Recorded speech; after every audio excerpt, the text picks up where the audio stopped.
Welcome to this week's edition of the Football Fan Show. I am Danny Harrington, joined by Liam Barry this week. Before we get into the talking points of the day of Ollie at the wheel, as well as has Xavi been set up to fail, and has Antonio Conte taken a step down to manage Spurs? Before we get to all of that, because there is a second intro coming where I introduce all of that, we had some breaking news during the show on twitch.tv/The Football Fan Show on Saturday night. Here it is. 7 minutes ago, breaking news. Daniel Farke has left Norwich. He's left.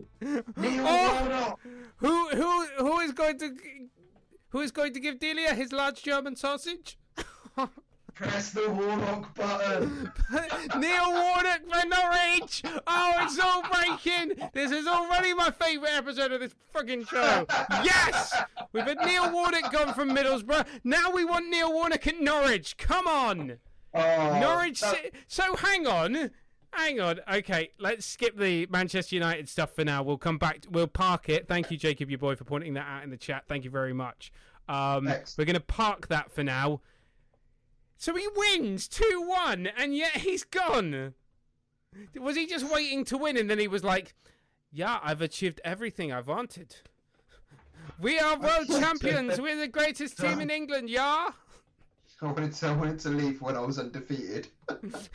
He wanted to leave on a high note. That's leave incredible. on a win. That I can't believe. So, why? I don't get. I mean, he should have been sacked 6 weeks ago. I think they just gone 6 weeks ago. He's brought him up twice, hasn't he? You know, he's I'm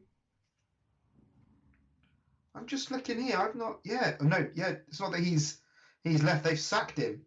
I don't care if you're winning. I reckon the Norwich board have just gone. You've won 2. Well, we don't win here. We don't appreciate that performance. I just You're think fired. they know. That's probably why maybe they sacked him before the game. That's where they won. Everyone's gone. Actually,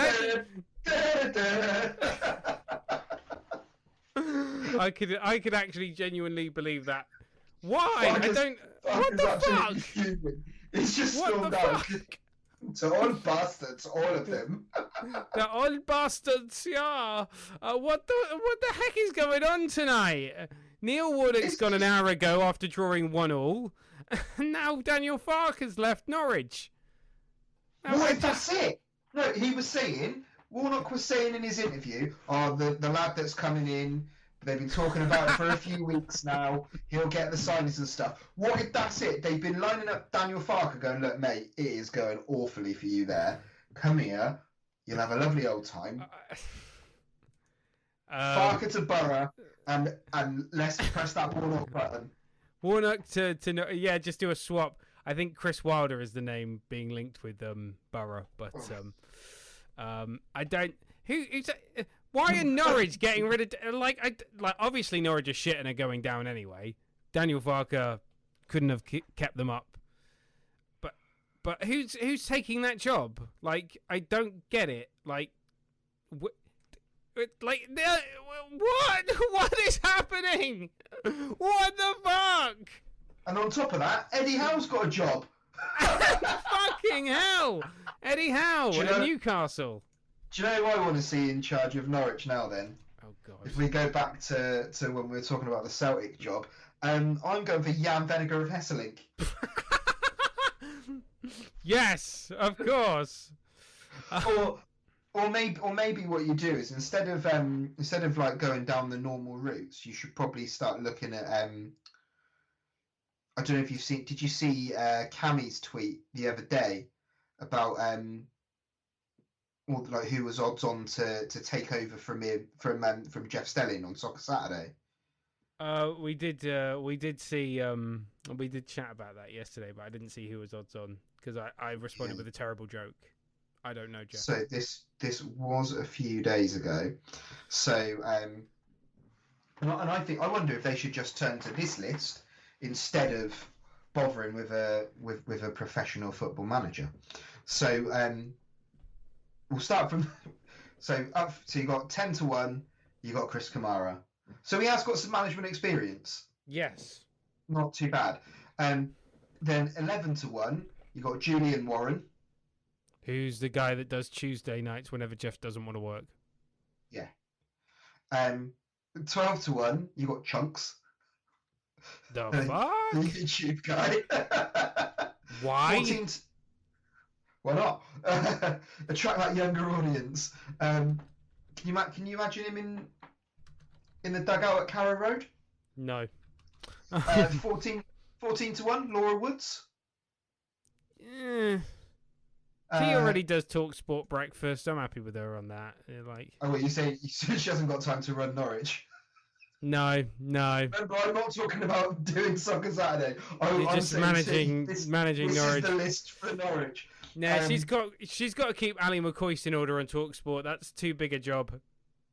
But that shows she can handle big characters. Oh, that is true. That is true. Oh, you've won me over with logic there. Then you got former Love Island contestant Josh Denzel.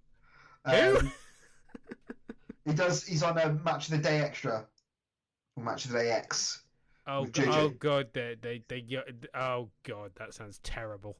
Kelly Coates, she's in there at 14-1 as well. David Garrido, or David Garridiot, as Chris Moyles used to call him when he worked with him. Yes. When he ruthlessly bullied him every morning. Yeah. Why did he? I never understood why he ruthlessly bullied him, but yeah. I've no they idea. just did not like each other, I assume. Yeah, but then it's all people. Then it's like proper presenters like Harry Pinero, Dave Jones, Gabby Logan, Piers Morgan's in there at 33-1, along with Ian Wright and Michael Richards. Redknapp, would you like to see Redknapp in the dugout at Carrow Road? I was gonna say if he's Jamie with Harry as his assistant. Yeah, I could see that at Norwich City, but for Soccer Saturday, he better be presenting it from his fucking Land Rover. Or no, Jamie Redknapp. This is Phil Norwich. Jamie Redknapp managing with Freddie Flintoff as his assistant.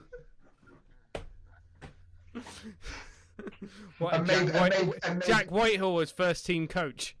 Yeah, Whitehall and Ramesh Ranganathan are on the coaching staff.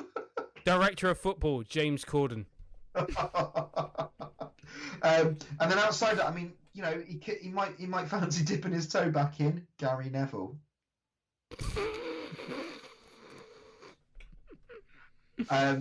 Outside of that, you've got Danny Dyer. That could be interesting. Walking in, like that.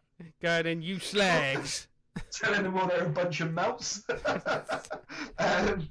Jermaine Genius is a potential one. Simon Cowell out at 50-1. Oddly enough, Roy Keane 66-1. So the bookies feel it's more likely that Simon Cowell would take that job up. But I'd kind of like to see him as being on the recruitment team. He knows how to recruit people in. But then get Roy Keane in as manager. I mean, to be honest, he has said. Do you see the interview he did with Gary Neville when he's out walking in the woods? He was saying he feels like he's got another job in him. He wants to get back into management. Could I mean, when you're the kind of guy that walks into a dressing room, aka at Sunderland, and goes, "Well, we're shit and we're going down," that shows excellent management quality. That's a long time ago. He's changed now. He's grown up. He's a calmer Roy Keane. Hang on. When wasn't Roy Keane a 60-year-old man? He's always been a grumpy fucker. He's a more mellow Roy Keane. Maybe is Roy he? Keane. I don't think he is. Maybe put him in the same room as Paul Pogba, and we'll see if he's mellowed. Maybe Roy Keane with Michael Richards as his assistant. Jesus Christ. But so the final ones, I'll get these out quick. So John Barnes, then we're into Dermot O'Leary, Jeremy Clarkson, and my personal favourite, and I think she could probably do a really good job here at Norwich. She'd make them laugh. They'd have a lovely old time. Alison Hammond. Oh God. She's at 80-1. So that was, and obviously they're odds for taking over Soccer Saturday. But I feel it absolutely that can transition to taking over at Norwich. I've had to change the title of this stream to Daniel Farke sacked by Norwich, just to throw in the clickbait, just to bring in all the clickbait people. All six Norwich fans. All 6 Norwich fans going, yay, we're finally being talked about. Hey, yay, they're finally a talking point. They won. Actually, you know what? I've got a theory as to why they've got rid of Daniel Farke. They're preparing for the end of the world because they finally won a game, and that is a sign of the apocalypse. They've looked at it and gone, hang on a minute, we can turn this around. Hang on. We can turn this around. We can do it, guys. We can absolutely do it. We got 5 points. We're 5 points off safety. Where are you? Yeah, Let's be having you. Villa on a downward spiral. Leeds aren't really kicking into a high gear yet, are they? And Watford are probably not going to get probably not going to play that well until they sack their next manager at Christmas. Yeah, Watford absolutely rely on the new manager bounce. Yeah, I reckon. Well, I've already said that I believe Ranieri won't even last till Christmas. Yeah, the new manager bounce. It just feels like it's like smaller and smaller these days, isn't it? Yeah. To the point where some clubs, like the new manager bounces, they just have a really good training session. It's excellent, guys. We've had Conte, we've had Mourinho, we've had Ole, we've had Daniel Farke, now we've appointed Dave from accounting. Please welcome your new manager, Dave from accounting. Look, guys, I know you're questioning my experience, but if you just look at my saves on Football Manager, you'll see that I'm more than adequate. I have taken Accrington Stanley to the Champions League final. What's that? You don't think I've managed big personalities? You should see Kevin that works with me. Absolute lunatic. Back in the day, I used to manage Jan Vedegor of Hesseling. Crazy bastard. Crazy. Let's get into the show proper then. Starting with Ole at the wheel. 2 managerial casualties today. Ole at the wheel. Should it really be a third? I mean... It really should be. It should be. He should have gone ages ago. He should have, yeah. In fact, he never should have got anywhere near the job. Ever. I mean, what qualifications has he got? Cardiff City. I mean, like, I got pissed off with Ole for the comments he made about Marcus Rashford and saying that he should probably concentrate on his football. How dare you speak to the leader of Her Majesty's opposition that way? He's the only person holding the government to account, for fuck's sake. How dare you talk to him like that? I don't know what party he's the leader of, but he's got more spine than the Labour leader, let's say that. Anyway, that pissed me off, so I decided, from then on, Ole needs to be sacked. So not even based on a football thing, just because he got up in Marcus Rashford's business. Although if I see that Google ad with Marcus Rashford in it one more time, I will throw my phone out of the freaking window. That is the most annoying advert that always comes up on YouTube. But he needs to go. Have Manchester United missed out on the best possible candidate, though? Conte. One Conte comes to mind. We'll chat about Spurs in a bit, for out of work managers, probably, yeah. Zinedine Zidane. Well, I think he might do a decent job there, rallying the troops and all of that, getting those players together, making them feel a little bit loved, knowing how to manage those big personalities at big clubs. He can do that. He's had great success with that. But what do you think, Dan? What do you think about Zinedine Zidane as a manager? I think they'll being in the ring for the Man United job. What, with those big personalities like Paul Pogba, he'll be on the golf course quicker than you can say new contract. He'll just be. I think Zinedine Zidane would get them relegated. I mean, that's a ridiculous thing to say. It probably is, but he's shit. So. How many Champions Leagues he won? He's handed all of but nah, he had them all handed to him on a silver platter. How many Champions Leagues he won? You don't get Champions Leagues handed to you on a silver platter. He did.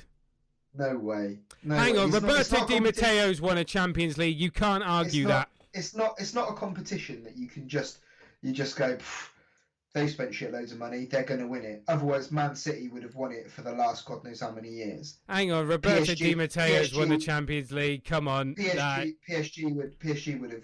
I'm not having that. You don't have to be a good manager to win the Champions League. Di Matteo won it. Did Di Matteo come in at the knockout stages?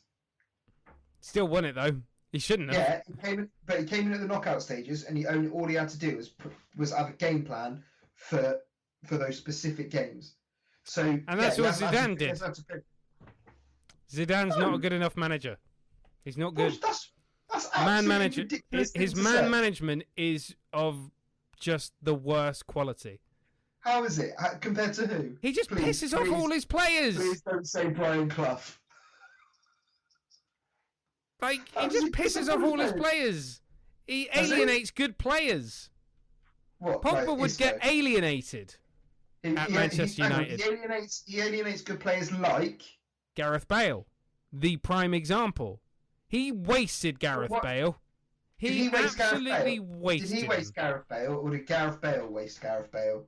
No, because Gareth Bale came back over. He came back to England under Mourinho at Spurs, absolutely primed. Could have really brought himself back into the forefront of world football to say, I haven't been fucking about. It's Zidane's been wasting me. But what did he do? Spent all his time on the golf course. Exactly. He did fuck all. Scored a couple of goals and everyone thought, oh, hang on a minute, is Bale coming back? And then he went, nah. And then he's gone back to Real Madrid where, do you know what? Zinedine Zidane is not there. And is he setting the world on fire? Do you know what? Well, no. I haven't even fucking heard anything from him until you said his name. You know, he's injured, by the way, at the moment. Shock. He's injured. With Ancelotti saying recently that he expects him to come back in a couple of weeks' time. But lest we forget, Bale did actually win Zidane the Champions League. He did. No, he owes him a lot, and yet he treated him like trash. Nah, he don't owe him anything. If you ain't gonna work hard, then you don't play. Simple as that. You will never see my advice to Zinedine Zidane is never take another managerial job unless it's the French national team job or PSG. Otherwise, you will be found out very quickly, and you will become the new specialist in failure, just like Jose Mourinho. Zinedine Zidane is not the right choice for Manchester United. I'm not saying that he's necessarily the right choice for United. He's not the right choice for Burnley. He's just not as he is not as bad as you think he is. I think he's terrible. You've got a bias against him. Put him in charge of Middlesbrough. Put him in charge of that Middlesbrough team. See what he does with them. But you say that about Pep, and I do say it about Pep, and I stand by it. Yeah. And if you're a top manager, why the fuck would you go and do that? That's like saying, Cristiano Ronaldo, is he the best player in the world? Well, let's stick him in the Sutton United side and let's really see how good he is. It's not like that at all. It's exactly the same. No, it's not. It's not like that at all. How is it? It is not like that at all. Individual. Why is Ronaldo like tearing it up in the fucking Vanarama? Oh, I don't know. It's real weird. He's supposed to be the best player in the world. Players. No, because you end up if you play to the level of the people around you. Yeah, if you are better and you'll stand out. But eventually, Ronaldo has been consistent at every club he's been with, more than I can say about Messi at PSG. So Ronaldo is the freaking he's been best. There 6 weeks. I mean, yeah. To be fair, he's been there 5 minutes, so give him time. But and to be fair, Messi played in the wrong position on the left wing. He hasn't played that in ages. He's more of a forward guy in the middle that you want. Yeah, but they don't play him like that because they've got too much talent, and the Galacticos never actually worked out at Real Madrid. But PSG never learned from that mistake. Anyway, yeah, I'm not. I don't subscribe to your argument with Ronaldo, but Zidane, maybe. Yeah, I definitely do have a bias against him, but I just genuinely do not think he would do a good job at Manchester United. Nor do I think he would do a good job at Newcastle. Actually, no. He'd be perfect for Newcastle because he'd get them to about 7th, and then you'd sack him and get a proper manager in. I think I'm just being very United, contrary now, aren't I? My whole thing for United is that they should have appointed Pochettino before they hired Mourinho. that is. I've said that on this show before. I've said it in just in regular conversation and stuff. Firmly believe that that was the time for them to go for Pochettino before they hired Mourinho. But they took on Mourinho. Then they had another opportunity where they could have gone for Poch again, didn't they? When he left Spurs, but they didn't. They left Ollie in charge. So then they missed out on him. Good thing for Poch. Well, good thing for them is that things aren't going amazingly for Poch at PSG, so he might potentially come available towards the end of the season. But then you have to then you have to have. Do I was going to say Solskjaer until then, or do you stick with Twisted and then you're potentially spending more money on getting rid of somebody else as well. So. I've got to be honest. And then didn't Solskjaer only sign a new 3-year deal in the summer? Something I think last summer. I think it was last summer, but still, with Poch potentially becoming available again, if he can't manage that team at PSG, do you? I may have. I don't think his time at the top level of management is over if he doesn't. But I think that's too reactionary. I think that's too reactionary because you've got Messi, Mbappe, and Neymar in your team. I don't care if it's the Galacticos Mark II. No, but you've got a forward line that does not play the way that Poch plays. True, very true, very true. And it's not like you can go, do you know what? I'm not going to fucking play them because they're not going to do what I want them to do. I'm going to put people in. You have to play Messi. You have to play Mbappe. You have to play Neymar. The thing is about Poch is he manages projects. He doesn't manage teams. So ready-built teams he can't manage. And I think we're seeing that at PSG. But at PSG he's got a ready-made team and he's not managing them. That's not a ready-made team. That's not a ready-made team. That is a collection. You have 3 world-class strikers. It's the Galacticos. It's no different than when Beckham, Zidane. My point is that is not a ready-made team. A ready-made team, you would go in and you would go. Everybody knows what they're doing. They've got a way that they play, and you've got to go in and you've got to keep things ticking over in that. And if you can't do that, fair enough. You go. Sorry. So a ready-made team would have been Leicester when Ranieri was managing them. To be fair, Rodgers has gone in and taken over a ready-made team there. They all, and then you add to it. He's done not a very good job with them. League-wise, cup-wise, very good. This season they dropped off. Yeah, to be fair, but I think to be fair to Pochettino, he's dropped in mid-season where he couldn't really change anything. I think they had quite a few injuries and stuff. They've had a summer where I think, and I would say the problem for PSG is not necessarily who they have in charge who is the first team coach. It's Leonardo, the sporting director. Yeah. Because you look at it and what's the real plan there for them? Because you say like Poch is a project manager, he's going to manage a project, excellent, but it's a very good project manager. Yeah, but in that structure where you've got a sporting director, the whole reason you have them is for them to lay out, this is the plan for this football club, this is what we're going to do. And I can't really see what PSG's is, because it's you know what the aim is. You know what the aim is: win the Champions League and win it regularly. Because to become Real Madrid Mark II. Yeah, exactly. Because winning the league, they go, do you know what? We're going to win that 9 times out of 10. But are they though? Because French football historically, this is why France is considered I don't know why France is considered the 5th best league in Europe, but it's always been number 5, even though they have the greatest variation of teams that have won that league. PSG, Lyon, Marseille, Lille, Monaco, Saint-Étienne. Since PSG got the money, yeah, it's just dominating. You've had it's been PSG, and with Montpellier won once. Yeah, Montpellier won Lille, 2013. Yeah, and then Lille won it last season. Yeah, last season. So, and I don't think anyone else has won it in between that, have they? No. So,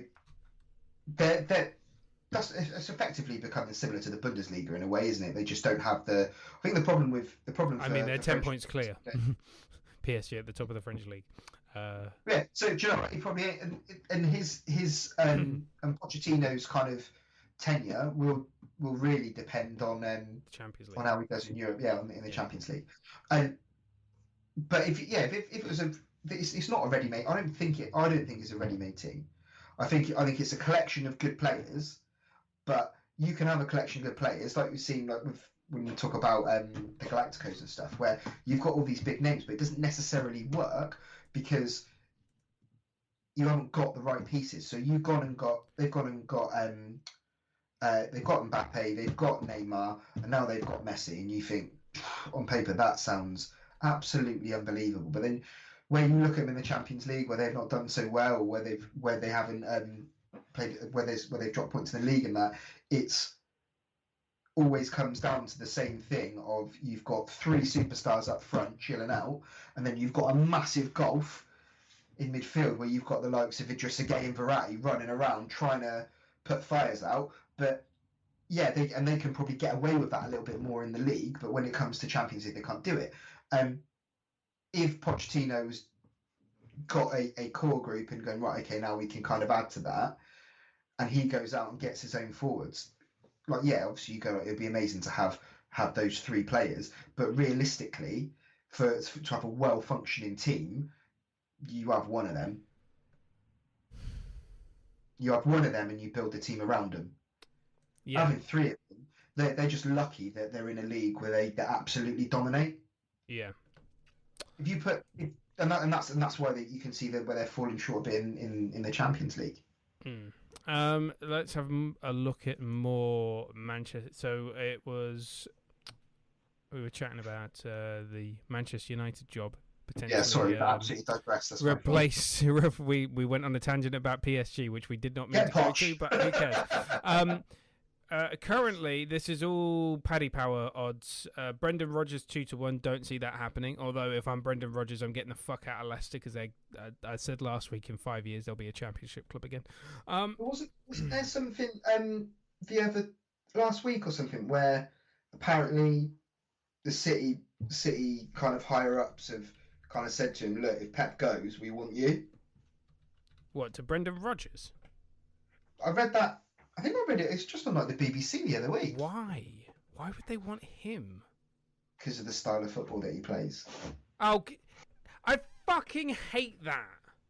Just you play nice football. Does that Eddie Howe plays nice football? Doesn't mean he's the best manager in the world. No, but the point is that it's not. The Celtic manager plays nice football, but he's shit. It's not a million miles away from the style that Pep's got. And with the players that are there, him coming in, they're thinking he should be able to continue that on. Yeah, that won't happen. If that's their thinking, then they're idiots. Brendan Rodgers 2-1, ex-Liverpool manager to manage Manchester United. Not going to happen. But if I'm Brendan Rodgers, I'm desperate to get out of Leicester. He's taking them as far as he can, and the longer he stays there, the more damaging it's going to be for him. But I don't think that's necessarily to do with him as a manager. It's no. Because it's more the players have come to the end. Absolutely. The players, that cycle's come to the end. And nowadays most managers don't stay longer than sort of 3 years, do they, max? Yeah. That's a long tenure, isn't it? I mean, he's won an FA Cup. I'd be looking at him and going, I've taken Leicester as far as I can. So last week I got into a bit of hot water because I said that Leicester would be in the Championship in 5 years because I don't think they'd be in a Premier. They're a club that will probably end up getting relegated at some point in the near future. But we can talk about that or not. But apparently I'm an idiot for thinking that. But you said that the person that was on with you, or just the chat? Yeah, they just disagreed with me. They argued with me, and I just went. They were just like, "Come off it, come off your high horse." But I stand by it. I think Leicester City will be in a Championship club in 5 to 6 years. Let's go 5 to 6 years. They'll be back in the Championship. So you started off with 5 years, and in the course of this conversation, 5 years.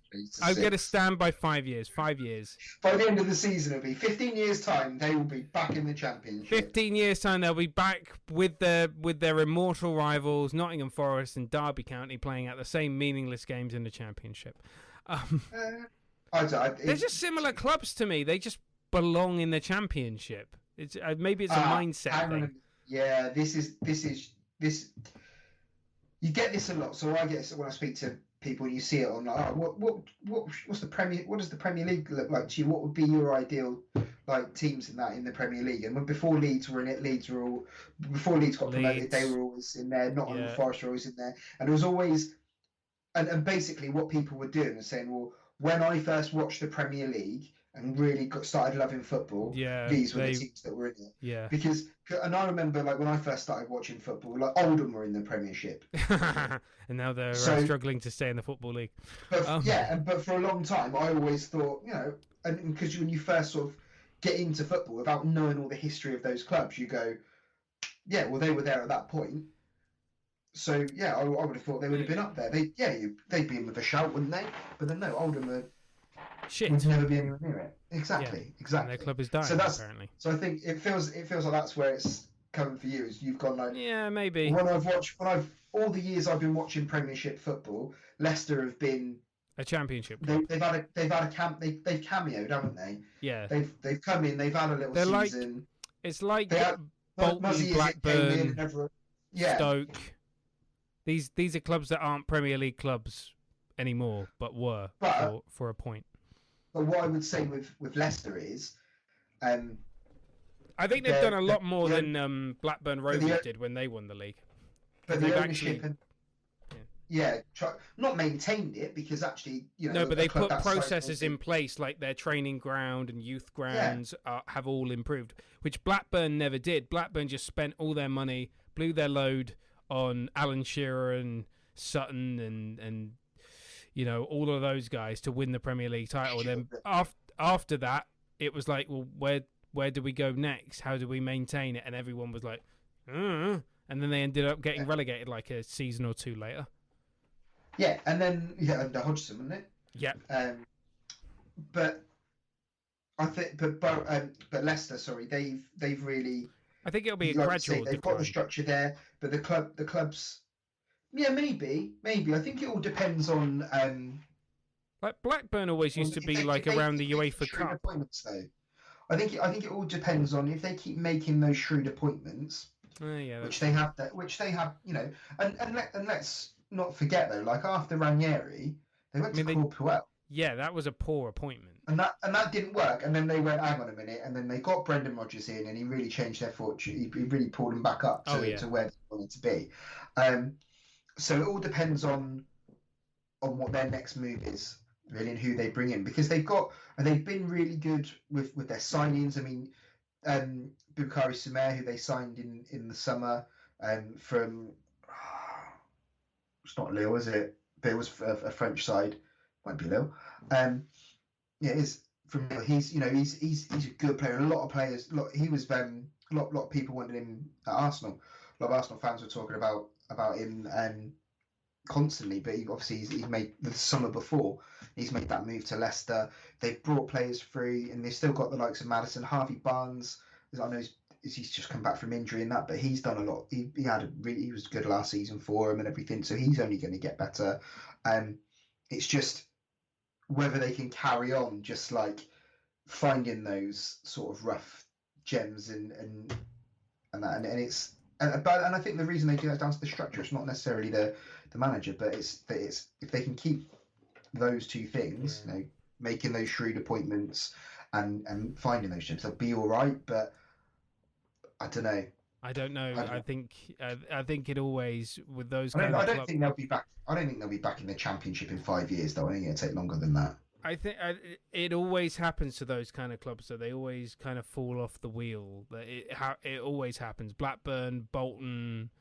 I mean, Blackburn used to be a solid kind of UEFA Cup team under Mark Hughes, and then suddenly kind of dropped down the table. Middlesbrough were, they were League Cup winners, and then they just all seem to falter eventually. Southampton, Sunderland, Newcastle occasionally, they all just seem to falter one day and just I think it's an inevitability for a team like Leicester, because they're not the most attractive club in the world to go to. They've won if you've got a choice of going to say a London club, Fulham Palace, you might stay there for a season or something, but it's London. You're in London. Leicester, great. Even like Manchester, that's the problem Newcastle are going to have when it comes to players, because it's going to be like Manchester, Liverpool, London, Newcastle. Ugh. So that's going to be, and I think Leicester have that kind of, it's a snobbish thing, but I think they have that problem, and they will have that problem. But the sad thing is, if you're getting players from abroad now, they want to be in London, ideally, because I think and I think in general it's just difficult to get players to go other places than London, and you might end up having to pay a bit more to get that to happen. Man United, obviously, and Liverpool have the history in the draw and that, and City have a shit ton of money. Yeah, so do Newcastle, but they're going to have to change the perception of the. But maybe though, it's that thing. If they're all they're selling it on HS2. So don't worry, there'll be a high speed train get you into London in an hour. That doesn't connect to Leicester though. Doesn't stop. Goes right through the middle of Leicester. Yeah, it just doesn't go. London to Birmingham, then Birmingham to Manchester. So yeah, it doesn't really work for Leicester. I don't know, but if I'm Brendan Rodgers, I'd be looking at leaving leaving Leicester City in the next couple of seasons. But Manchester United bound. No, he's not. I can't see him there. Yeah, Poch is 10-3. Zinedine Zidane 7-2. Eric Ten Hag, who everybody seems to absolutely love, and he's linked with every single job. I'm sure he's been linked with the Tottenham job, with the Manchester United job, with the Arsenal job when Mikel Arteta was under pressure. I'm sure he's going to be linked with the Norwich job, the Middlesbrough job, the Accrington Stanley job, and every job. No, he doesn't. But he's linked with pretty much every job in the world, ever. Well, yeah, he's been doing a good job at Ajax, hasn't he? Over 7-1. That might not be a bad shout. I don't know. He would be. He's a good appointment because he's got the way Ajax play is fantastic. But I don't know. It's the thing is though, Ajax is set up. They have a structure. That's the thing. They have a structure. They have a philosophy and everything. And I know that Solskjaer, to be fair to him, what he's trying to do, and he is a bit like a Fergie tribute band, but he's trying to say that like, well, this is our Manchester United DNA, and this is we play on the counter and we fast wingers and it's attacking or whatever and stuff. But like, he's just shit. Yeah, speaking of giving the job to club legends that have never won a trophy, Cristiano Ronaldo is at 14-1 to be the new manager of Manchester United. Player manager Cristiano Ronaldo. He'll get Fred to clean his boots. Fred, you're in the squad today. Fred, you're in the squad today. Yeah, you'll be behind the physio cleaning everybody's boots. All right, lad. All right. Sulking with them every time they don't win. Can you imagine him in the press conferences? Don't drink Coke. Wipes everything off their stock price. Desserts taken off the menu in the club canteen. Yeah. No desserts for anyone. Only winners eat desserts. Julian Nagelsmann is 14-1. I have no idea why Nagelsmann would leave Bayern. No. Why would you leave Bayern for Manchester United at this time? Bayern, the all-conquering force in the Bundesliga, probably going to win a Champions League in the next year or two, probably this season maybe. Exactly, and he's been flirting with Bayern for the last, I think before he went to Leipzig. When he was at, where was he before Leipzig? So Eintracht Frankfurt. I can't remember. I know the club he used to play for, which pisses me off that he's Bayern manager, because I'm a fan of the club he used to play for. 1860, the freaking city rivals of Bayern, but who cares? He was at Hoffenheim. Sorry, he was at Hoffenheim for 3 years. So I think it was when he was at Hoffenheim, he was already building a house or something. I think he was He building was a house already, in you know, he'd Munich. got the fan out. He was flicking his. And he was He saying, was blinking to, like, well, yeah, yeah, because I think come he on, was linked with the job then, because it was around like the Niko Kovac kind of yeah, time, and he was linked with the swipe job then. right. 'Cause he was doing, yeah, and he was doing really well at Hoffenheim, and he was like, well, I am building a house in Munich. Like, so Yeah. he's only been in the job like what, 4 months. Yeah, It's clearly a job that he's coveted for a long time, and that's the role he wants. He ain't gonna piss off to United now, is he? no, and yeah, he's not, you know. And then 33-1, Gareth Southgate. Oh, Gareth Southgate. He's not even like I've said my piece on Gareth Southgate that I don't think he's a good manager, and that you don't need to be a good manager to win. Like, you don't need to win it. You don't need to be a good manager to win at international level. Well, it's a different type of management, though, isn't it? Yeah, you need to be a So good. You need to be a decent coach, maybe a decent human being. Ole Gunnar Solskjaer should be a manager at international level. Yeah, Norway manager. I think it's just a different skill set, isn't it? It's a different, and it's a different environment and everything. I think he is good at what he does, but I don't necessarily think he would translate that into club management. Yeah, because you're day in, day out. There's a lot of different things that you have to deal with, and I think he's just better. He's better as kind of like that kind of, not an elder statesman, but he's kind of got that a bit of gravitas about him. He's best suited to international football, I think. Yeah, I mean, Luis Felipe Scolari was pretty successful at international level, but at club level, I think his last job was in like the Brazilian third division. So yeah, well, what about when Spurs got Jacques Santini from France after they won the World Cup in '98? Absolute car crash. And he left pretty swiftly, you know. You don't need to be a good manager to win the World Cup or the Euros or something like that. You don't. I think it's around. Like I say, it's a different type of manager. You need to have you need a system, the right players, because you're not producing them; they're being given to you, and then and actually it's I think, like you said before, and you're working with them for like what? It's man management. You're working with them effectively a month and a half in the year, like 6 weeks in the year, so of a non-tournament year, and within a tournament year that's probably 8 weeks in a year. Yeah, you're probably working with them. That's easy enough. And if you think about most of the time you see a team come together and win when a team wins the World Cup and they do something really good, it's either because they have a core from one club that are doing really well, or they manage to foster a club-like atmosphere within the squad, and then they do well off the back of it. If you can do, and like I say, I do think it's totally different type of management, and I think you're right. I can't see Southgate as Man United manager. I can't remember who it was, but I mean, it'd be funny if he was, though. Oh yeah, it would be quite. It would absolutely ruin everything he's done with England. Oh yeah, but whatever he does next, he's going to absolutely ruin everything that he's done in England. He could never. He might not bother. Yeah, he'd probably just retire. That would be. Write his memoir, write a book or something about his time as England manager. It would sell because everyone would want to buy it. And that's it. Pundit. Then he can be an excellent pundit and occasionally model suits for M&S. That everyone will sounds buy. like a good career plan, if I'm honest. Yeah. Let's move on. Xavi is the new manager at Barcelona. I fear for Xavi that he's being set up to fail. Well, yeah.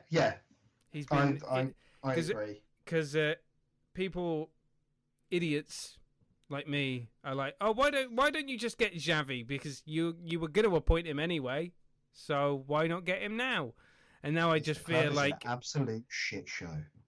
Because it is an absolute shit show. Oh, Ronald Koeman for Norwich. There you go. You really want to relegate him, Ronald Koeman for Norwich. Angry Ronald Koeman. Yeah. So he left Al Sadd in Qatar.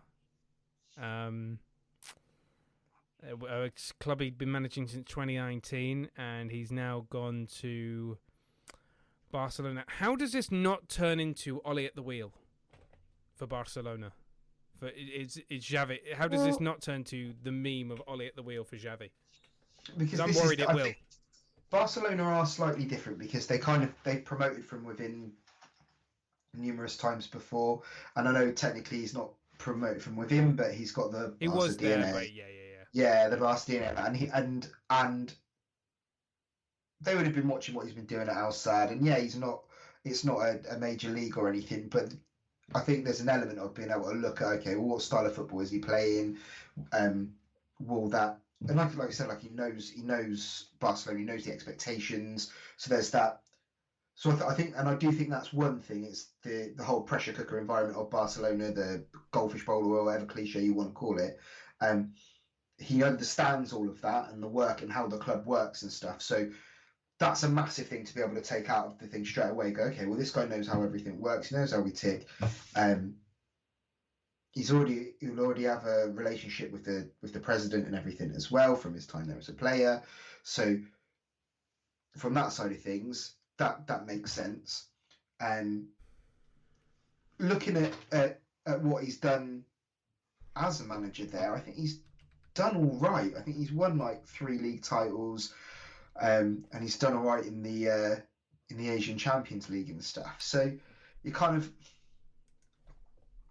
he's not just going there without having done anything. But then, you know, going back to Ollie at the wheel, he'd had some success with Mulder, hadn't he? yeah, I was about to say, you know, he won the club's first league title for a number of years, because he won in 2014, and then he left to go to Cardiff, and then he came back and immediately won the league title. Yeah, and I think the difference with this is that I think Solskjaer, although he is a Manchester United club legend, he wasn't known as being like the player. He was always a super sub, wasn't he? Yeah. That was his thing. Whereas Xavi is known as, you know, he was the best one midfielder. Of the greatest players. Yeah, ever. Absolutely. Like one of the best midfielder of his time. Like an absolute key member of arguably one of the best club sides we've seen. And you know that, you know, he's the way he plays, you're going to expect a certain style, and bringing sort of tiki taka back to Barca, I suppose, is kind of that's their thing, isn't it? And that's kind of, I suppose, what they would be looking for, especially when the thing that's kind of gone well for them out of this absolute shit show that they've had over the last sort of couple of years is they've got a good crop of players come through the academy, through the Messiah.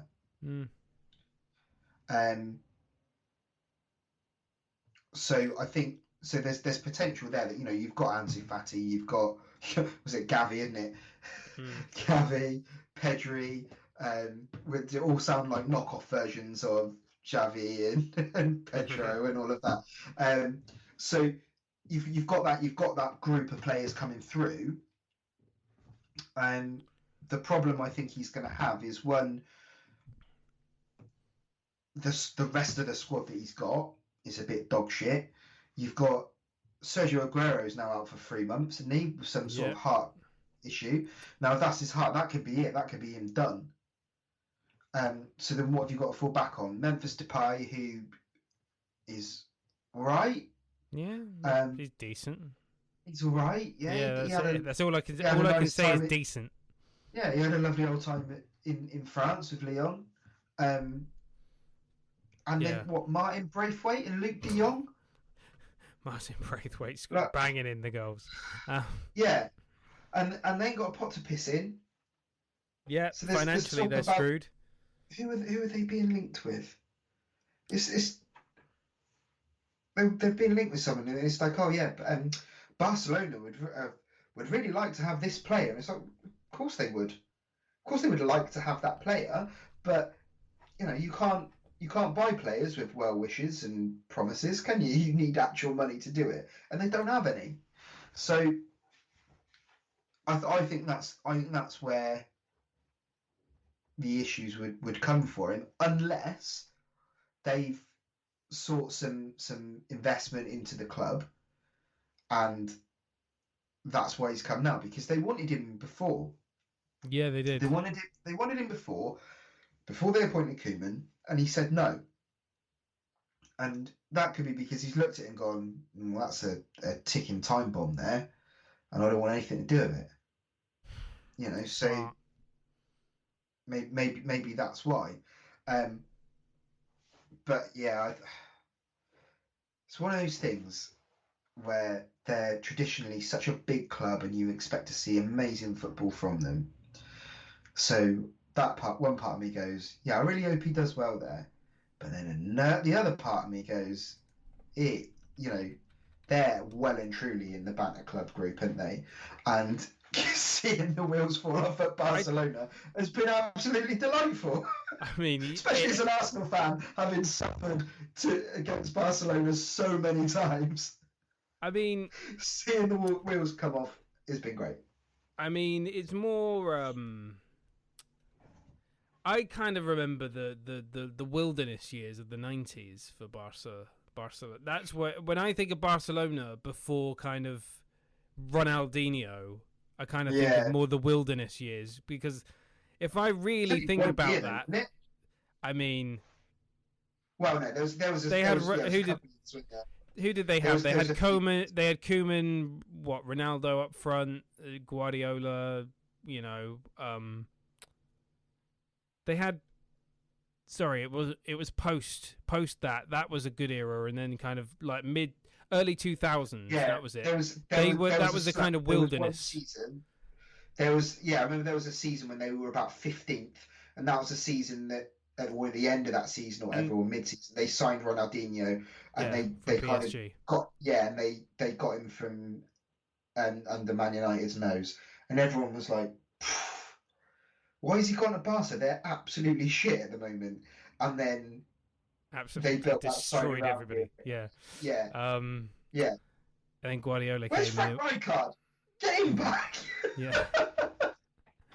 I just remember that and just thinking, that Barcelona. If that Barcelona came back, that mid-table Barcelona, would be very good. I find hilarious. If only Real Madrid can fall off the boil, that would be nice as well. If they could have just a catastrophe. They were around that time, like when Barca were, like you say, they weren't doing well. That was when you had the likes of Deportivo and Valencia, when Kike Mendieta was at Valencia. Yeah, wasn't Rafa Rafa involved at Valencia? Yeah. Rafa Didn't he win the UEFA Cup or something? Yes. But then you had Deportivo, you had Real Valencia. Betis in the Champions League, which I used to love watching their stadium. Oh, because they had the Nielsen as well, didn't they? Yeah. I used to love Real Betis, Real Betis. Around that time was because that was before Sevilla ever did anything. Yeah, it is the Seville derby this weekend as well. Yeah, it's a shame that Seville are better than Real Betis nowadays. They've just won more in their modern history. Than Real. They've kind of left them in the dirt there. But yeah, I fear that he's being set up to fail. I kind of don't want him to. I want him to succeed. I don't want it to be Ollie at the wheel. Like, to give Ollie Gunnar Solskjaer, I know we've been railing on him this entire show. He did win Mulder their first ever league title. Their first ever top league title in his first season. You want to talk about a farmers league? I mean, yeah. Eric Cantona's doing adverts for beer in Norway about farmers. Cronenberg. It's just... Yeah, I don't want him to... I want Barca to be crap for a couple more years, but I don't want Xavi to take the blame for it. I'd like him to succeed. Yeah, I think there's just a lot of surgery that needs to be done to that squad, and I don't know how they're going to do it because they ain't got any money. Yeah, they're going to need to develop younger talent from within, and they're going to have to use it and not sell it to other clubs for big money. They're just going to have to use it. They're going to have to use the talent they make to save money, and then generally you'll be able to decrease the wage bill because you'll get rid of the older, higher earning players, and then eventually you'll get one of them that'll be so good that they'll be like, I want you to give me $500,000 a week, and then you either then make the tough decision to either say, okay, we'll give you $500,000 a week, or we sell you on. So it's going to be tough for Xavi at Barca, but I'd like him to do well. And I think if he can do well, I think it would set him up nicely for the rest of his career to go manage some great teams if he chooses to do so. You know, that they are not a team that is going to win probably not even a Copa del Rey in the next couple of years. So they're not that good. They're just. I think if he can win a Copa del Rey in like 3 or 4 years, I think that'll. Remember Fergie when he took over at Manchester United, and they were kind of in their wilderness years under Ron Atkinson, and then Fergie takes over, and then it took time. But as Brian Clough said, the one thing in football you don't get is time. So there's no chance that he won't get that. It's Barcelona, for God's sake. Like you can't wait 3 or 4 years for a Copa del Rey. No, absolutely no chance. I worry for it. I fear for Xavi. Anyway, Antonio Conte is the new manager at Tottenham Hotspurs. But my question is, has he taken a step down to manage the Spuds, as they've been nicknamed on social media? The Spuds. Yeah. Is this How much time have we got for this conversation? I mean, as long as you like it. If it needs to be quick, absolutely. Yes. And that's from an Arsenal fan. But apparently, so the story is that they wanted him in the summer. Yeah. And because he had just... well, yeah, of course they did. But instead, Daniel Levy went with his number 166th choice in Nuno Espirito Santo.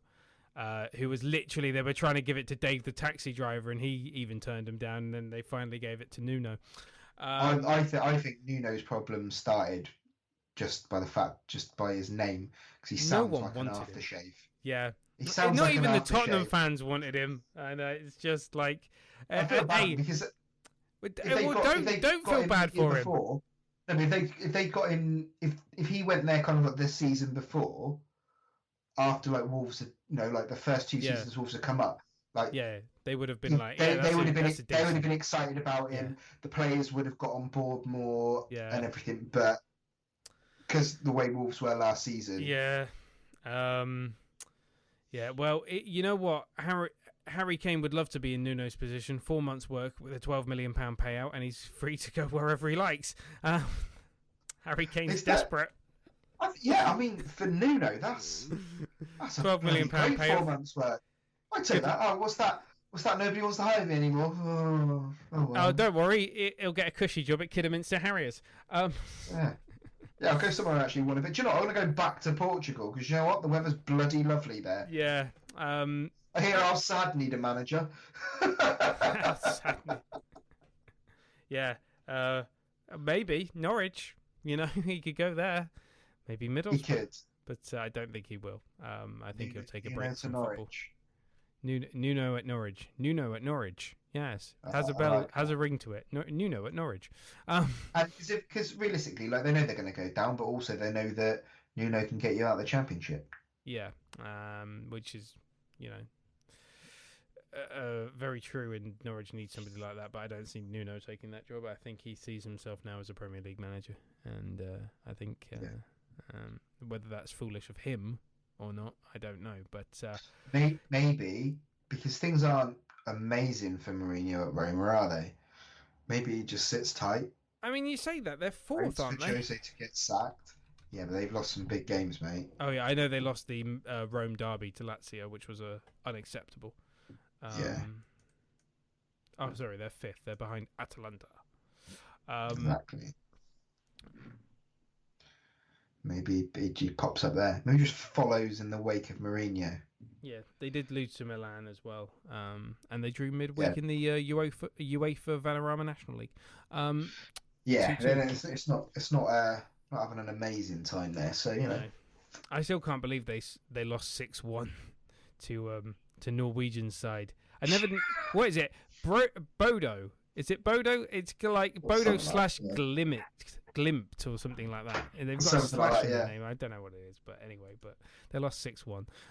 Yeah, it's just the specialist in failure strikes again.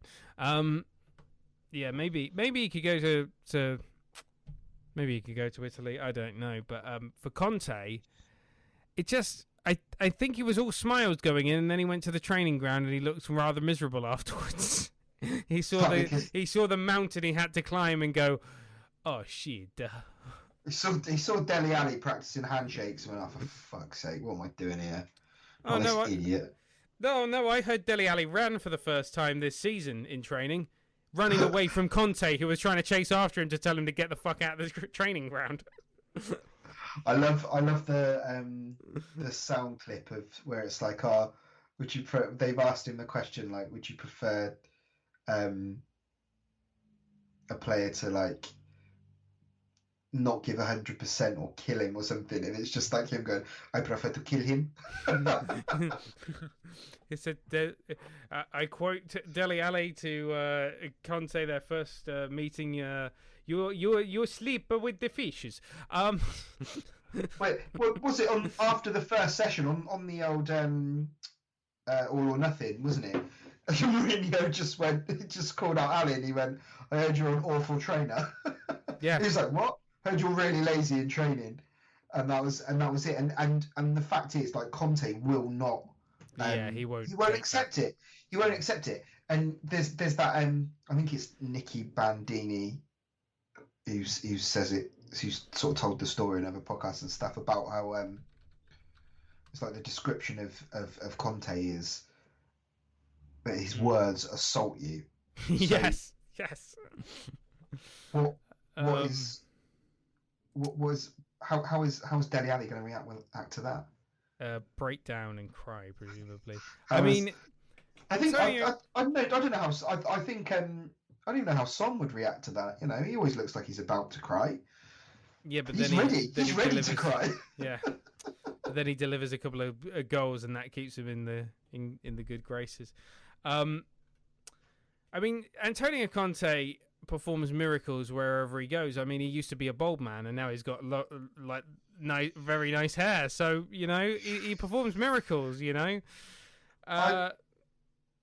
It's a better look. Let's, in all seriousness, the success of Conte at Spurs 100% hinges on whether Levy will get him the players that he wants. And spend that's the the money thing. but not just spend the money. Spend the money on the exact players that he wants, because if he doesn't get them, like he has done everywhere else, he will kick off. Yeah, and it'll be a shit show. Yeah, even at Juventus, when he was winning like Scudetto after Scudetto, he was booting off because he was like, "How am I supposed to win with these players?" Yeah, and stuff like that. And it's like, yeah. So if Levy doesn't spend the money, this could be like an atomic bomb going off for him. Yeah. I mean, prior to managing Juventus, I mean, he wasn't exactly setting the world on fire. Antonio Conte that was his first big. I mean, it wasn't his first job. He'd been managing a couple of clubs before that in Serie A, but really, he just wasn't. But I think it's as well as like he was still sort of early in his managerial career at that point, wasn't he? Yeah. I think there's an element of, you know, he was just finding his. Yeah. Well, he spent 3 years. 3 years at Juve, 2 years with Italy, the national team, and then obviously won the Premier League with Chelsea. Was it only 3 years at Juve? Yeah. It felt like he 2011 was to 2014. So 3 years. There you go. Quite fitting as well that he started off Juve's like run of Scudettos, and he was the one who ended it as well. Yeah, actually, with Inter. Where we got him to spend a shitload of money. Yeah, and now the Chinese owners of Inter are like, well, we don't have the money anymore, so we've got to sell everybody, including Lukaku, to Chelsea. So I don't know what you want to do about that, Antonio, but you can leave because we need a manager that's going to want less money. And he said, and yeah, yet right. now he's gone to Tottenham, who are notorious for spending about £12.50 in every transfer window. Well, yeah, I guess it depends on if as well if Levy interferes, Which he's is got this going to sporting director happen. in. Ross thinks he's got this sporting director in. If he lets him do his job, he was at Juve for a long time and he was very successful. He did well, and I think he's probably the man who was getting in all those lovely free transfers in like Rabiot and Ramsey and what's the guy from he was Emre Can, people like so he got some good players in for nothing and then was able to sell a few on and stuff and earn money for Juve and that. So like there's if he's allowed to go and do his job, spend the money where he needs to or whatever, then without I don't want them to. I hope Levy interferes and messes it all up. But if he lets him get on with it, that'll probably be all right. Yeah. But I don't think he can help himself because he thinks like he's it's all ego. It's all ego with Levy. It's all ego. Yeah, you're right. It's an ego thing. That's why he watched that Amazon documentary and said, "Well, I'm the star of this. I'm the star of this show. This is my show. It shouldn't be all or nothing Tottenham Hotspur. It should be all or nothing Daniel Levy. That is the name. Yeah. That should be the name of the show. So yeah, it is an ego thing with Dan Levy. I think he thinks he's a footballing genius, but he's not. He's an idiot. He might be great at business, but he's bad at the business of football. So yeah, let I don't think it's a transferable thing, is it? Yeah. Apparently, Antonio Conte waited until the last minute to see if the Manchester United job would become available before signing for Tottenham. You just have to wait a week. Yeah, literally, just would have. You know what? He might be a bold man by the time we see him actually managing Spurs again, because he'll rip out all that hair if Ole gets sacked. Yeah, well, just think as well. Like, since he's been there, the club have introduced him in Spanish, welcomed him in Spanish. Jesus. And so he's retweeted like a welcome welcome to Spurs type thing. But when you play it, it's got an Arsenal chant in the background. So it's already started off as a shit show. The banter continues. Yeah, it'll just upset everyone there and then leave. Yeah. So you don't think he won't win a trophy there? I hope not. Maybe a League Cup. No, they're out of that, aren't they? Oh, are they? Oh, right. Okay. Well, maybe the FA Cup then. If they turn up on the day. No. Well, again, so they're going to have to spend a lot of money, and then he's going to want players in January, and in January, Newcastle are going to be dominating the transfer market. So that's going to make it more difficult for them. If you have a choice, though, if you're courted by two clubs, who do you sign for, Spurs or Newcastle? I think Spurs are the more attractive club at the moment. Because, look, you've got Antonio Conte. That's your Arsenal bias talking. Antonio Conte is managing Tottenham. Is managing Tottenham. They've got Harry Kane. They've got, as long as they can keep Kane, they've got, I know he's missing every shot. Harry Kane is already. You've still got Son there. House hunting in Newcastle. I just sorry, something came into my mind where Dele Alli moves from Tottenham to Newcastle.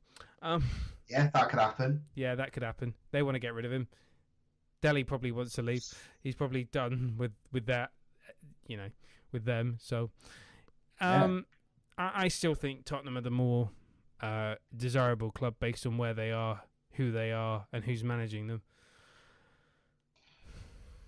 But they have quite a strict wage structure. That is true. This is true. And Newcastle have obscene amounts of money. And you can't... You just can't... Look, Robinho, for instance, he was supposed to go to Man United. No, he's supposed to go to Man United. He's meant to go to Chelsea. Oh, that's it, yeah. Supposed to go to Chelsea. Where he probably would have... If he'd gone there, he probably would have had a better... time of it, yeah. Better time, better career, done better in the Premiership and that. But he went to City early doors, didn't he, when the money came in? He took all that money and then was pretty rubbish, wasn't he? Yeah, he was pretty... But no, to be fair to Robinho, he did exactly what Man City wanted him to. he announced that they had arrived and said, we can sign anybody. We can sign these big names. Doesn't matter if he was shit. He was signed as a marketing ploy to tell every other big player, come to us with the new super club. You know, we can buy you, we can pay your wages. Come here. That's all. That's the only reason he was signed. But that's what they'll do. Because he was such a last minute signing. Yeah, that's exactly what Newcastle will do. They'll do it with Philip Coutinho.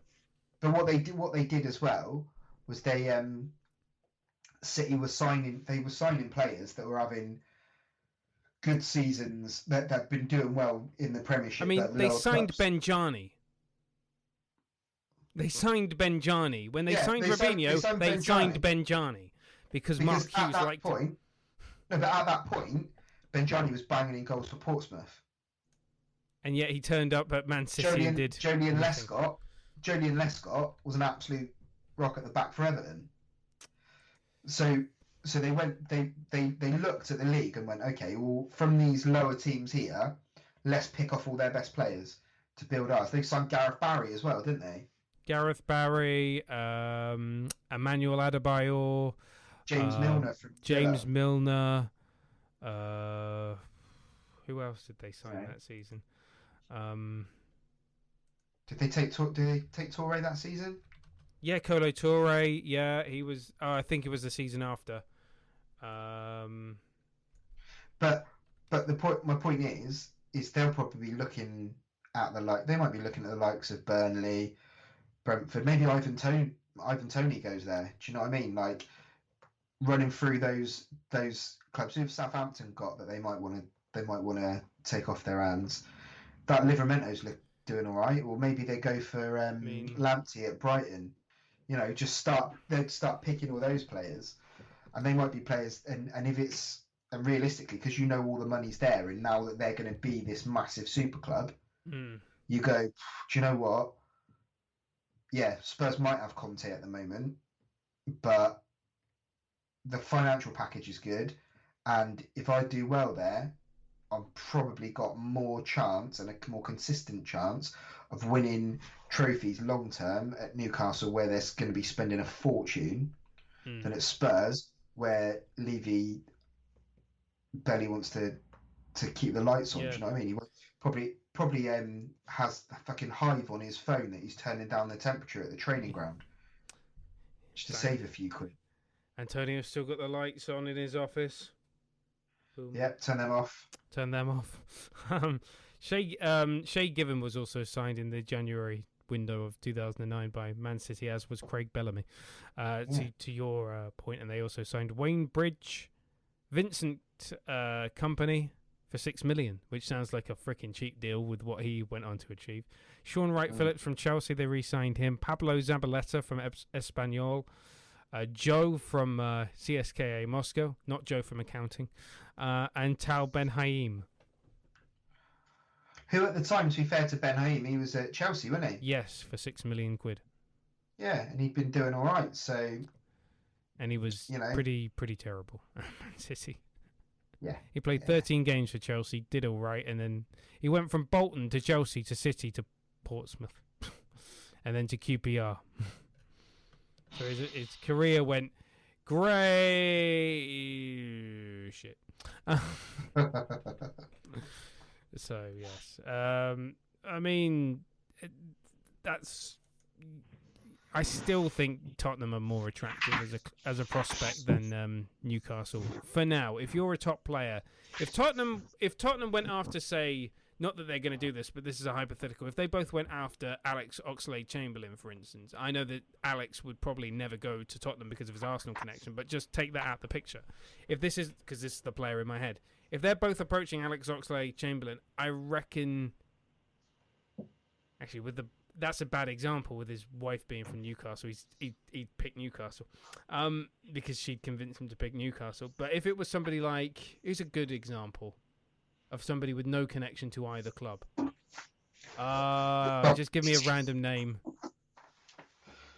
Well, Coutinho's the one with no connection to either club. Oh, well, Coutinho then. Coutinho. So if Tottenham and Newcastle, or Tottenham can't afford Coutinho's wages, but if they went... Yeah. hypothetically, if they both went after the same player, he's going to Tottenham, not Newcastle. Like, he'd rather go to London, play for Antonio Conte, and go for a club that's in a European competition, even if it is the Conference League, rather than a club that's managed by Eddie Howe with the richest owners in world football, but in the relegation zone of the Premier League. And European football is probably 2 or 3 seasons away at best. Well, it all depends on how well they do in the summer, really, isn't it? Yeah, in the summer window. Yeah, they're definitely going to make a marquee signing. We have to hold our judgment, don't we?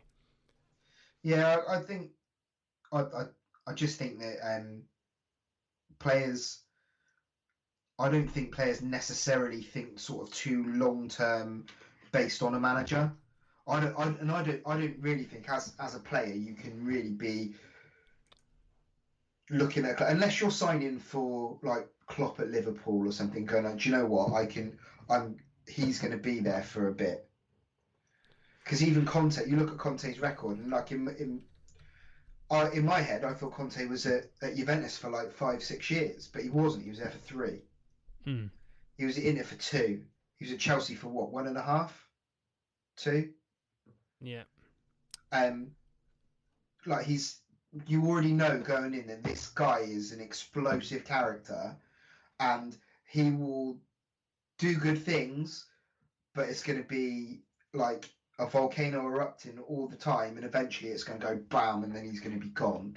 So do you if you're signing a 5-year contract, do you do that at Spurs, where right now they're in a better league position than Newcastle, or do you go, actually, do you know what, we should be able to stay up with they're bringing, looking at what they're saying they're doing, they're signing these players, blah blah blah, we should stay up, and then in the next 4 years of my contract, they're going to be adding this player, they're going to be adding big players, and actually we're going to be challenging for the title, we're going to be in Europe, we're going to be playing in Europe.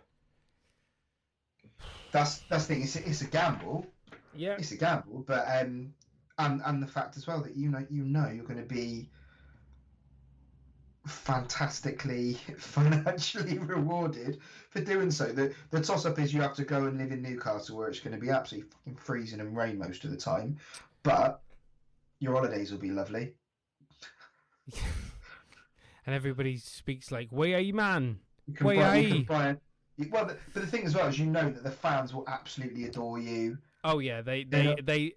I mean, the first player that signs for them that's even a moderate big name. That's why Alex Oxlade-Chamberlain should be the first person to sign for them, because he would just be loved. Even if he was shit, he'd just be loved, because he'd be like the first meh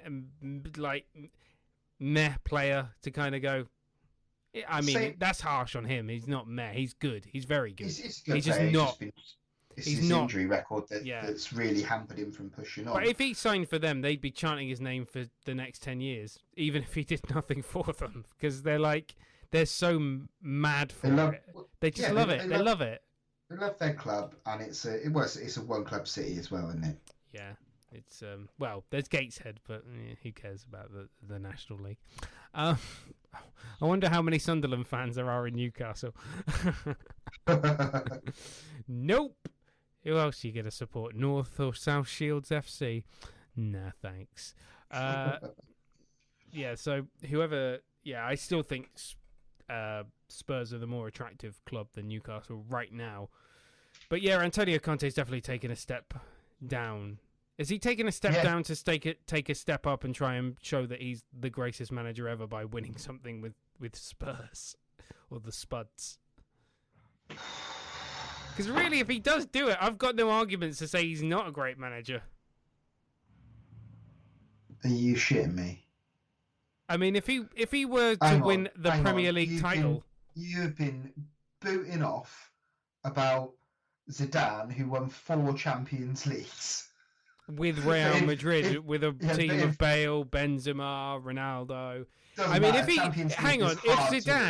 if Zidane came into, but if Conte wins an FA Cup with Spurs, that's no, not the FA Cup, not the league, not cups, leagues, league titles or Champions Leagues. If he won the league title with Tottenham, with that, with Tottenham, then I changed my mind. But also, I'd say the same of Zidane if he went in at Tottenham and won the league I'd be like, okay, I'm clearly wrong. So if Guardiola went to Tottenham and did it, then I'd be like, okay, fair enough. But I don't know. You just think that if you win something at a top club, you're not good enough. You have to go to a shitter club. No, you have to. The whole argument is you build yourself up. You build yourself up to you can't just I'm not getting into it because we've had this.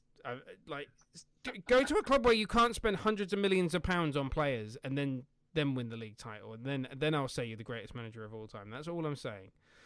Don't spend hundreds of millions of pounds. Although, But you quite when we have those conversations, you quite often quote Clough and stuff, don't you? But at that time, like Forest and that, they weren't a top club, but like the actual financial disparity. They were pretty well off. They were a well off club. Exactly. So I mean, they broke the transfer record for the first £1 million player, for fuck's sake. So, but he did it at Derby, and they barely spent anything. They signed Dave Mackay on a free transfer. They signed Dave Mackay, and he was the driving force to get them promoted. That's like signing. That's like Real Madrid. Yeah, well, that's like Real Madrid going. That's like Real Madrid going. We'll sign McTominay and we'll win league titles with him. I think that's okay on Dave Mackay. Tottenham legend Dave Mackay. Hey, I'm keeping it relevant to Tottenham. My point is it was a completely different time and the money was different.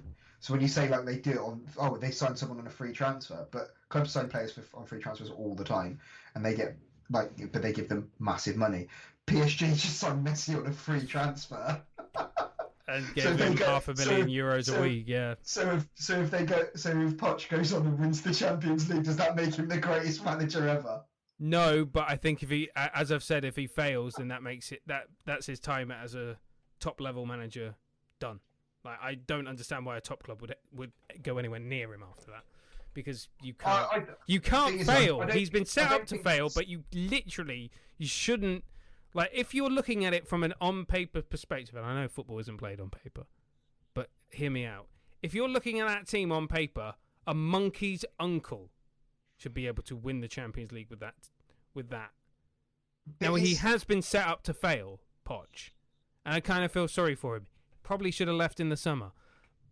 But if he doesn't, he's going to be tainted by the fact that he had Mbappe, Neymar, Messi, Ramos, Ronaldo, Ramos Di Maria. Hasn't played though, has he? I know, but you still got him in the squad. So it's like you've got all these players, do something with them, and if you can't do that. Will Manchester United look at him and go, well, he failed to manage Messi, so how is he going to manage Paul Pogba, who's got an attitude and barely turns up for a lot of the games? So how is he going to manage him? Well, clearly he's not going to manage him very well. My point with that, though, is that you look around and you look at people like Louis van Gaal, and you look at Louis van Gaal's army.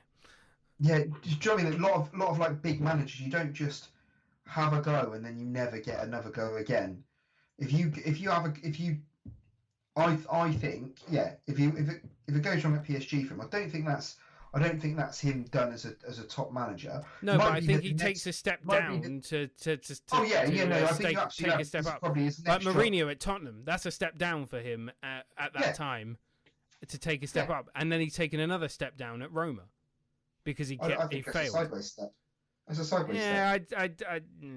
You look at club size, club history. Yeah, okay, you're right. Yeah, I'll give you that. It's a sideways step. But it's still a massively well-supported club that's well known around the world, but never really freaking wins anything like Tottenham.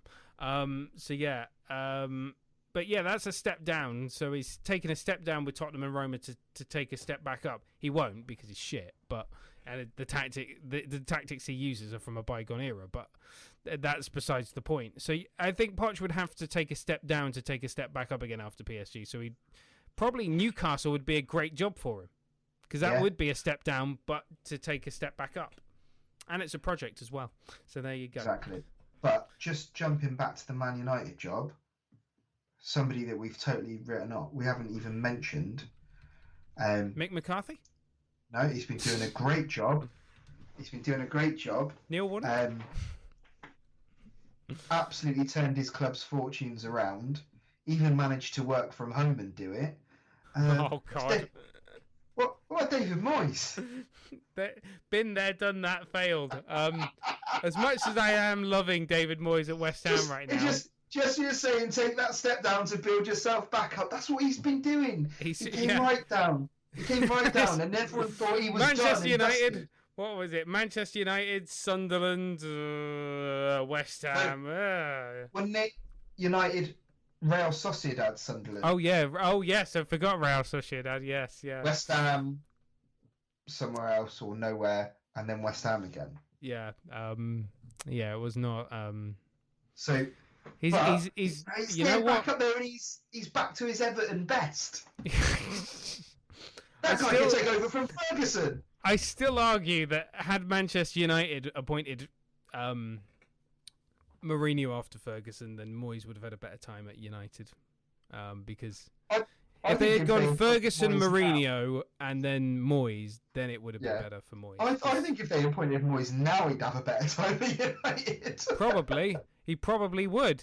Getting rid of the Ole at the wheel clown. It sounds Souček.